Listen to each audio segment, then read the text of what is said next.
በተናገርከው ላይ እንትን ክቡር ስጋው መጀመሪያ ከማርያም ተጸንሶ ከተወለደ በኋላም ክቡር ስጋ ነው እሱ የነበረው ወይስ ከሞት ከተነሳ በኋላ ነው ክቡር የሆነው ስጋው? አንተ ጊዜ አታጥፋ። ከዚህ በኋላ እሺ ግባ። እሺ እንኳን ደህና መጣህ። ቤት ቤት ቤኪ ሰላም ነው? አዎ እኔ ድምፅ የለም ብዬ ላስወርድህ ነበረ። እሺ ሰላም፣ እግዚአብሔር ይመስገን። አሁን ይሰማል። አሁን አይሰማም? ይሰማኛል። ይሰማል። እሺ ጥያቄ አለህ? አዎ ጥያቄ አለኝ። አሁን አጋጣሚ ልተኛ ነበረና አንተን አግኝቼ የተነሳው ብዙ ጊዜ እንትን እያልኩ ነበር፣ ላገኘ አልቻልኩም ነበር በዚህ አጋጣሚ። እሺ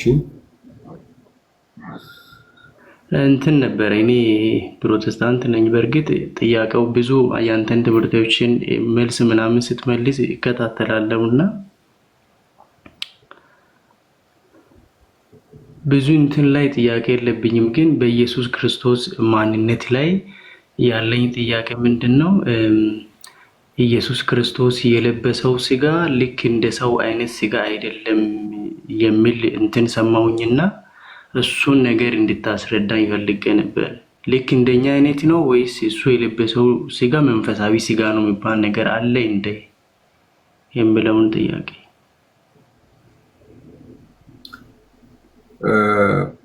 እንግዲህ አንዳንድ ምናልባት የቃላት አጠቃቀሞቹ ምናምኖቹን እሱን እኔ ያው አይ ዶንት ኖ ምን እንደተባባላችሁ አላውቅም። ግን መጽሐፍ ቅዱስ አንደኛ ቆሮንቶስ ምዕራፍ 15 አንብበህ ታውቃለህ? አንብቤ ካለው አልጨረስኩም ይሆናል እንጂ። እሺ አንደኛ ቆሮንቶስ 15:47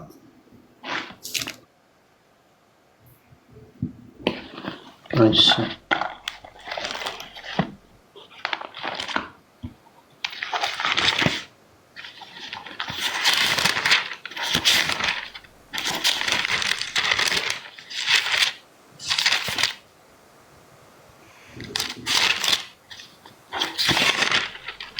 እሺ 15:47 ያ የፊተኛው ሰው ከመሬት መሬታዊ ነው ይላል አይደል?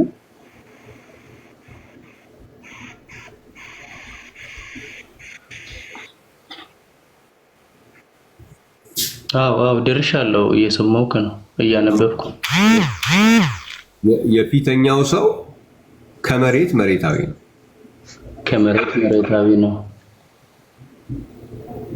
ሁለተኛው ሰውም ከመሬት መሬታዊ ነው። ኖ ከሰማይ ነው ይላል ሁለተኛው ሰው። ኦኬ። ስለዚህ ሁለተኛውን ሰው መጽሐፍ ቅዱስ ከመሬት መሬታዊ ነው ስለማይለው ሁለተኛውን ሰው ከመሬት ነው ማለት አንችልም። የፊተኛው ሰው ከመሬት ነው የተባለው ለምንድን ነው? እግዚአብሔር አምላክ ሰውን ከምድር አፈር አበጀው። ኦኬ። በአፍንጫውም ሕይወትን ባለበት ሰውም ያው ነፍስ ሆነ። ስለዚህ ከመሬት ሰው የፊተኛው ሰው ከመሬት ነው ያለው ከመሬት ውስጥ ሾልኮ ብቅ ስላለ አይደለም፣ ከአፈር ስለተሰራ ነው። ሁለተኛው ሰውም ከሰማይ ዱብ አላለም። ግን ከምንድን ነው የተጸነሰው? ከመንፈስ ቅዱስ። ከድንግል ማርያም። ድንግል ማርያም ከምንድን ነው የተጸነሰው? ከመንፈስ ቅዱስ። እዚህ ከአፈር የተሰራው ከመሬት መሬታዊ ነው አለ። ከመንፈስ ቅዱስ የተሰራው ደግሞ ከየት ነው አለው?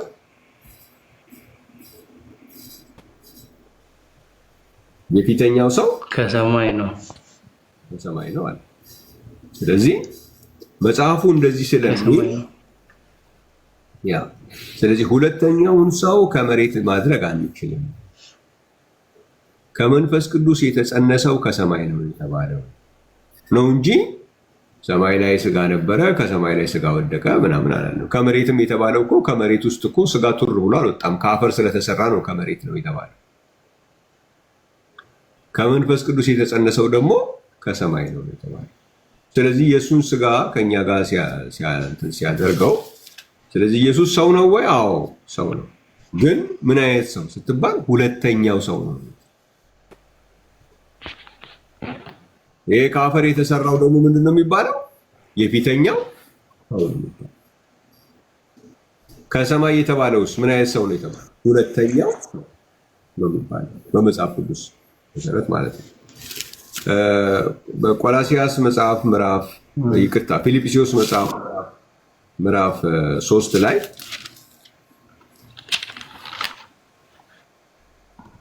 ይህ ምን አደጋ ያመጣል? አሁን ሁለተኛውን ሰው ክርስቶስን ሁለተኛው ሰው ባንለው ምን ችግር ያመጣል የሚለውንም አሳያል። ፊልጵስዩስ ምዕራፍ 3 ቁጥር 20 ላይ ፊልጵስዩስ ምዕራፍ 3 ቁጥር 20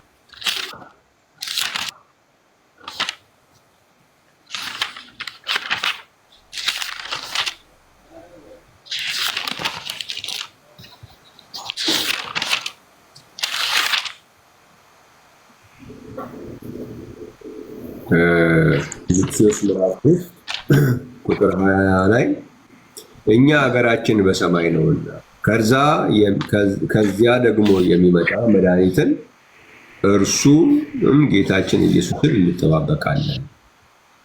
እርሱም ሁሉን እንኳን ለራሱ ሊያስገዛበት እንደሚችል አሰራር ክቡር ስጋውን እንዲመስል የተዋረደውን ስጋችንን ይለውጣል ይላል።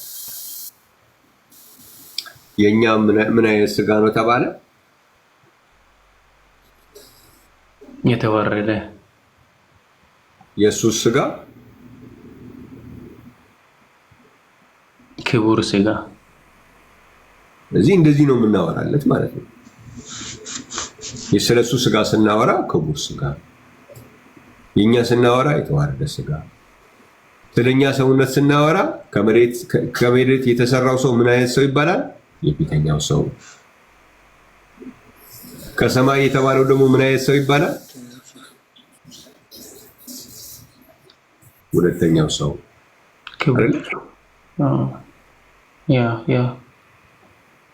እንደዚህ ቁጭ አድርጎልን ልዩነቱ እኮ ከዚህ ከአዲስ አበባ ሐዋሳ እኮ አይደለም ልዩነቱ። የፊተኛው ሰው ሁለተኛው ሰው ከሰማይ በጣም ነው። ይህንን አምጥተህ አንድ ላይ ማድረግ አይቻልም። አሁን በጣም የሚገርመኝ ብዙ ሰው መጽሐፍ ቅዱስ ያነበበ ሰው ሁሉ የተራራውን እንትን ያውቃል። ሙሴና ኤልያስ ረጅም በተራራ ላይ ደቀ መዛሙርቱን ሶስቱን ይዟቸው በሄደ ጊዜ እዛ ላይ ኢየሱስ ፊቱ እንደ ፀሐይ በራ ይላል። አሁን እንደ ፀሐይ እነዛ እንኳን ደቀ መዛሙርቱ እንደ ፀሐይ በሚበራበት ጊዜ ምን ጋረዳቸው ነው የሚለው? ደመና ጋረዳቸው ነው የሚለው። ደመና ካልሆነ አይቻልም። አሁን እኛ እኮ ከፀሐይ ጋር የምንኖረው በመካከል ላይ ደመና ስላለ ነው፣ ርቀት ስላለ ደመና ስላለ ነው እንጂ ቀጥታ ፀሐይዋ ላይ ሄደህ ብትገጥ ቀልጠህ ነው የምትቀረው። የክርስቶስ ሰውነት ግን ክቡር ሰው ነው፣ እንደ ፀሐይ መብራትን የሚችል ሰው ነው። እኛ አሁን እሱን አይነት አካል የሚኖረን ወደፊት ነው።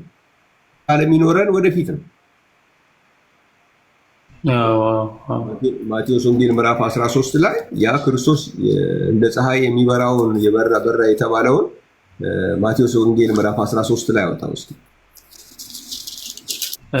እሺ እዛችሁ ጋር እንደርሳለን። ግን እዚሁ በተናገርከው ላይ እንትን ክቡር ስጋው መጀመሪያ ከማርያም ተጸንሶ ከተወለደ በኋላም ክቡር ስጋ ነው እሱ የነበረው ወይስ ከሞት ከተነሳ በኋላ ነው ክቡር የሆነው ስጋው? ሁልጊዜ ክቡር ነው፣ ተቀይሮ አያውቅም። የተነሳው እኮ የሞተው ነው እንጂ የተቀየረ ነገር የለውም ክርስቶስ ጋር። የቀየረ ነገር የለውም ክርስቶስ ጋር። ኦኬ አሁን ለምሳሌ አልከበረም ነበረና የሚል እንትን አለ አይደል? ቦታውን አላስታውስም፣ ግን አልከበረም ነበረና ምናምን የሚል ነገር አለ። ይሄ ከስጋ ጋር የሚገናኝ ነገር ይሆናል? ማድረጉን ነው መክበር የሚለው ማድረግን ነው እንጂ እስከ ስጋው ጋር የሚገናኝ ነገር የለውም። ኦኬ እሺ። አሁን ከዛ አንጻር ይቅርታ እንትን አሁን ለምሳሌ ብሉይ ኪዳን ላይ ስንሄድ እግዚአብሔር ወደ አብርሃም ይመጣ ነበር አይደል? ለአብርሃም ተገለጠለት ይላል እና ኢን ዘ ፎርም ኦፍ ኤ ማን ይላል አይደል? በሰው መልክ ነበረ ይመጣ የነበረው እና የኢየሱስ ክርስቶስ መገለጥ ደግሞ ልክ እንደዛ በፎርም ነው የመጣው ብለን እንውሰድ? እንደዛ ከሆነ ወይስ እንዴት?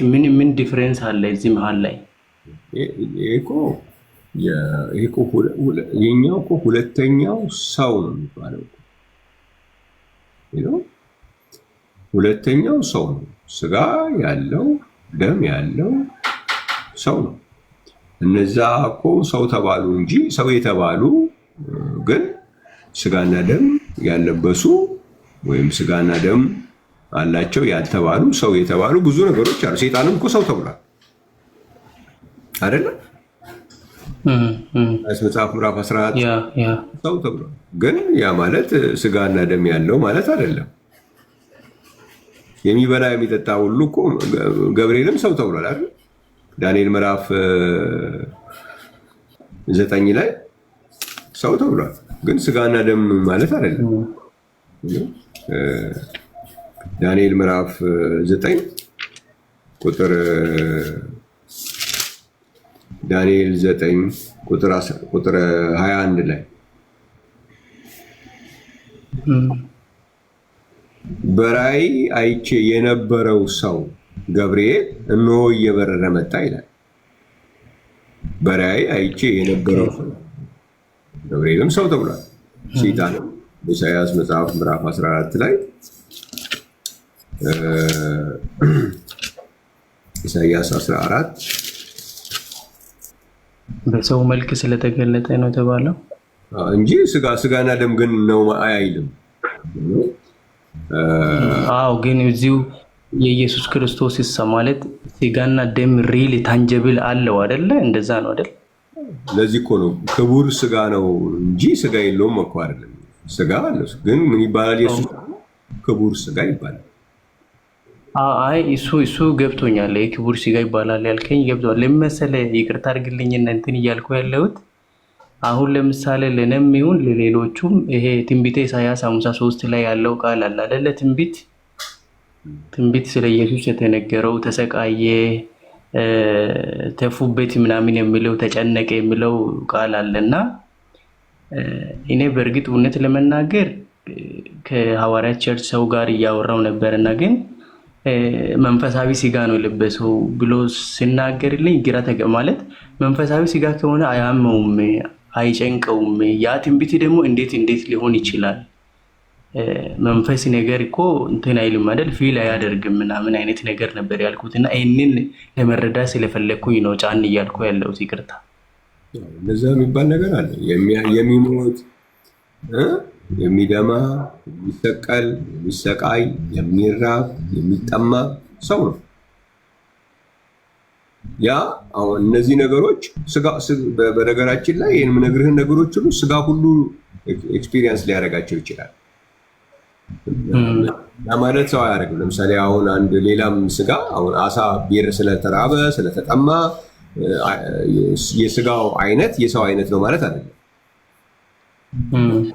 እንስሶችም ይራባሉ፣ ይጠማሉ፣ ይበላሉ፣ ይተኛሉ፣ ያንቀላፋሉ፣ ወሬ ሁሉ ያደርጋሉ። ግን ያ ማለት ስጋቸው ተመሳሳይ ነው ማለት አይደለም።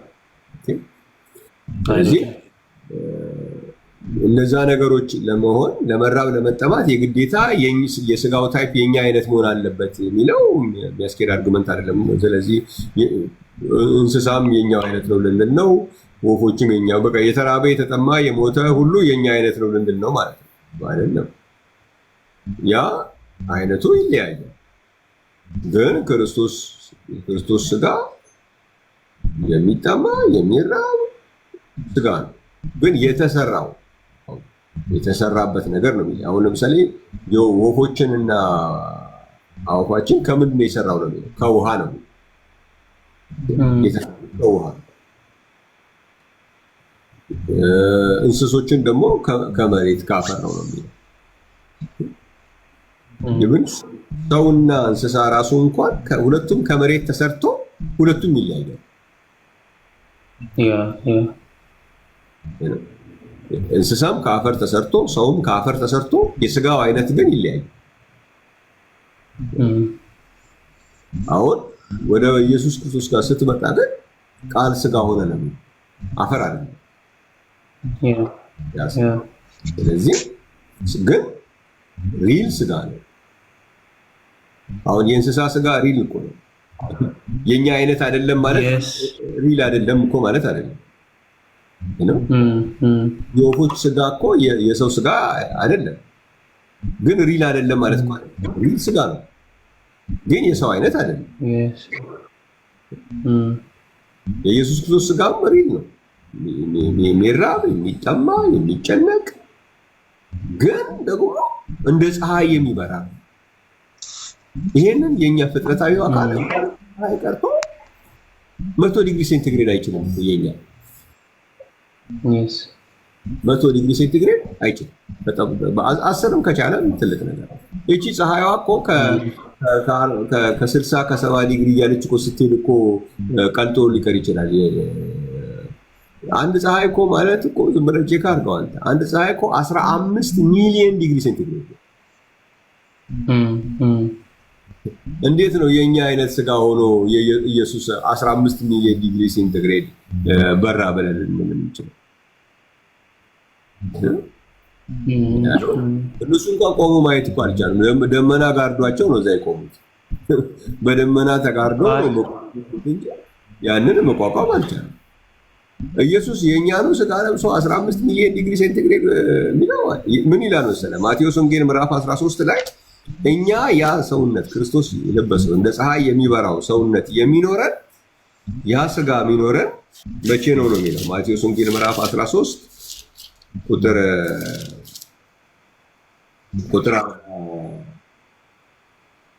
43 ላይ ምዕራፍ 13 ቁጥር 43 ምን ይላል?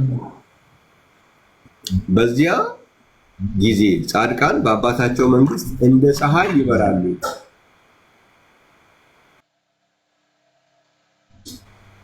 የሚሰማ ጆሮ ያለው ይስማ። ስለዚህ ጻድቃን በአባታቸው መንግስት ነው እንደ ፀሐይ የሚበሩት። እኛ እዛ ነው እንደ ፀሐይ የምንበራው። ክርስቶስ ግን እዚሁ ምድር እያለ ነው እንደ ፀሐይ በራ። እዚህ ክርስቶስ እዚህ ምድር ላይ ያለ እንኳን ያለውን እንደ ፀሐይ የሚበራውን ሰውነት እኛ በአባታችን መንግስት ነው የምናገኘው። ያንን አካል ነው ክርስቶስ የለበሰው። እኛ ወደፊት ልንለብሰው ያለውን እንደ ፀሐይ የሚበራውን አካል ነው ክርስቶስ በምድር ላይ ለብሶ የነበረው። ስለዚህ ክቡር ስጋ ይለዋል ማለት ነው መጽሐፍ ቅዱሳችን። በዕብራውያን መጽሐፍ ደግሞ ስታነብ ምንድን ነው የሚለው? አዲስና ሕያው ነው የሚለው። ዕብራውያን መጽሐፍ ምዕራፍ 10 ቁጥር 19 ላይ በአዲስና በሕያው መንገድ ወደ ቅድስት በመጋረጃው ማለት በስጋው በኩል እንድንገባ ድፍረት አለን።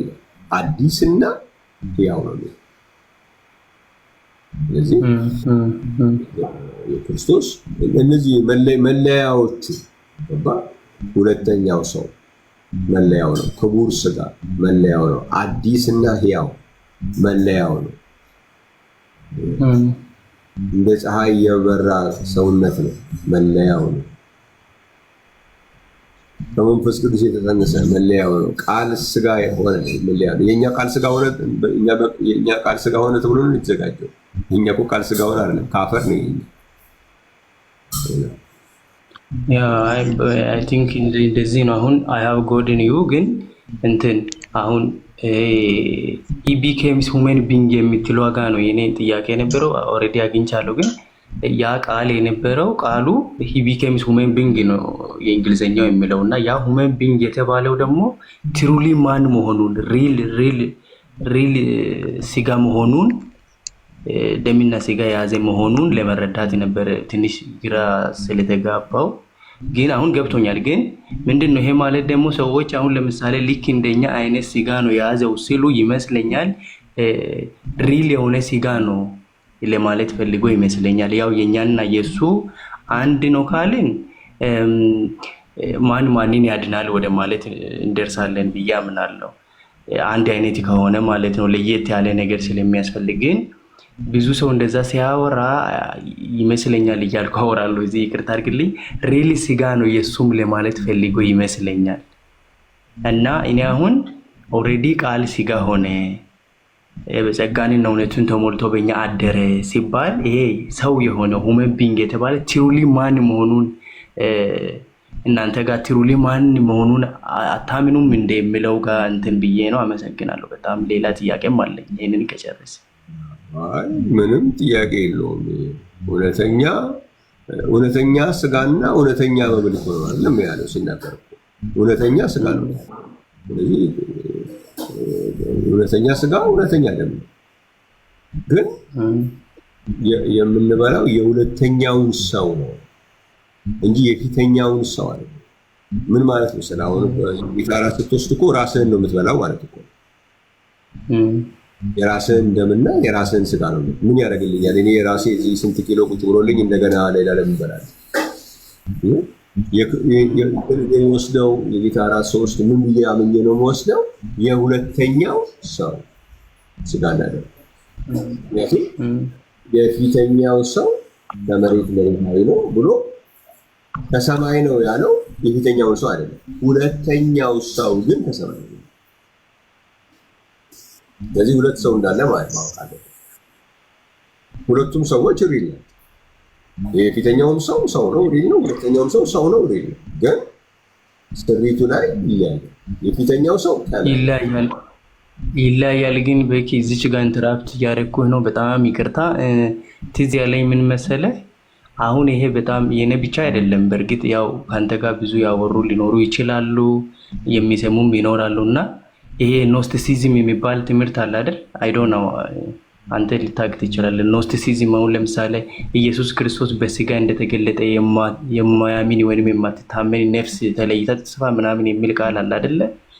ከዛ አንጻር ሰውን ይመስል እንጂ ሪል አይነት ነገር አይደለም ብሎ የሚያምኑ ኖስቲሲዝም የሚባሉ አሉና ከነሱ ትምህርት ጋር አንድ አይነት ይሁን እንደ የሚል ፍርሃት አለ። አሁን የእናንተን ማለት ነው የቸርቻችሁን ትምህርት ስብከት ይሄንንም በዚሁ ግልጽ ብታደርግልን ለእኔ ብቻ ሳይሆን ለሌሎቹም ማለት ነው። ምንድነው መሰለ ማነው ስለሺ አሁን ይህን ነገር ጥሩ ምሳሌ ማድረግ የምችለው ለምሳሌ ስለ የፕሮቴስታንቱን አስተምህሮ አካባቢ ለምሳሌ መጀመሪያ አካባቢ ላይ አሁን አንተ ሰምተህ የምታውቅ ከሆነ ከሰማይ ከኮርኒስ ገንዘብ የጣሉ እግዚአብሔር ሰጠ ምናምን ይላሉ ምናምን የሚባል ነገር ሰምተህ ታውቃለህ? አልሰማሁም። እስኪ ድገምልኝ። እንትን ነው ኮኔክሽን ነው መሰለኝ። አይ ሳንቲም ከሰማይ ከኮርኒስ ውስጥ ቁጭ ብሎ ሳንቲም እየጣሉ ይኸው እግዚአብሔር ከሰማይ ገንዘብ ሰጠን ይላሉ። ወይ ደግሞ በዘይት ለዘይት ብለው ነው ለስንዴ ብለው ነው ምናምን ሲባል ሰምተህ ታውቃለህ? ሰምቼ አውቃለሁ፣ ግን እዛ እንደዚህ አይነት ነገር እናንተ ጋር ሲባል አልሰማሁም። ግን ሌሎቹ አካባቢ ሰምቻለሁ። ሲባል ሰምተህ ታውቃለህ ወይ ማለት ነው? አዎ ሰምቼ አውቃለሁ። ለስንዴ ምናምን ሲባል ሰምቻለሁ። ግን እውነት ስንዴ ይታደላል ስትል እዛ? ኖ ኖ ኖ ኖ ኖ ኖ። አይ ዝም ብሎ ለማጠልሸት ዝም ብሎ ጥላሸት እንትን ለማድረግ ኔጌቲቪቲን ሰው ውስጥ ለመክተት ሲባል የሚባሉ አባባል የብሽሽቅ ቋንቋዎች ናቸው እንጂ ኖስቲሲዝም እኮ ራሱ ጎስት ነው ብሎ እኮ ነው ሪል ስጋም አለው ብሎ እኮ አያምኑም እኮ እነሱ።